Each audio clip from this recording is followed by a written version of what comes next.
से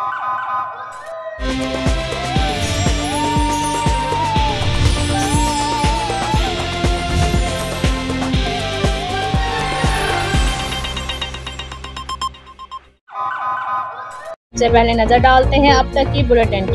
जी बिल्कुल, आज ईद का तीसरा रोज़ है और आज भी बिहाड़ी के शहरी इस दिन को खूब एंजॉय करने में मसरूफ़ हैं। ईद के पिछले 2 दिन तरह तरह के खाने बनाने के बाद आज ख़वातीन ने नाश्ता बनाने से साफ इनकार करते हुए बाहर से नाश्ता लाने की फरमाइश कर दी, जिस पर बिहाड़ी की मशहूर हलवा पूड़ी और चने की दुकान पर सुबह से ही रश लगा हुआ है, जहां पर लोग अपने बच्चों के साथ साथ हलवा पूड़ी से नाश्ता करने के साथ साथ घरों के लिए भी नाश्ता पैक करवा कर ले जा रहे हैं। हलवा पूड़ी की दुकान से नाश्ता लेने के लिए आने वाले शहरियों का कहना है कि बीवियां सारा साल अपने शोहर और बच्चों की खिदमत करती हैं, उनको भी हक हासिल है कि वो अपनी मर्जी से एंजॉय करें। तो आज बीवी ने नाश्ता बनाने से साफ इनकार किया, जिस पर बीवी और बच्चों के लिए हलवा पूरी का नाश्ता लेने आया हूँ।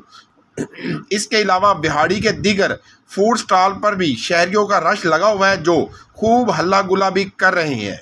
कैमरामैन टीम के साथ मोहम्मद शमून नज़ीर, बिहाड़ी।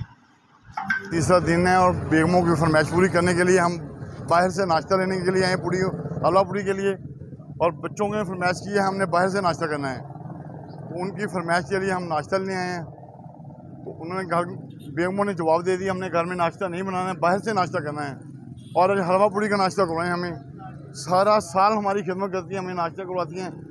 चलो ईद के दिन बच्चों को बाहर से नाश्ता करवाते हैं, हमने इसके लिए उनके लिए बाहर से नाश्ता खरीदने के लिए आए हैं हलवा पूड़ी के लिए। मेरा भी है एतबार, रिश्ते भी चमके चम चम चम चम चम चम चम चम चम चम चम लेमन मैक्स लॉन्ग बार चम चम चम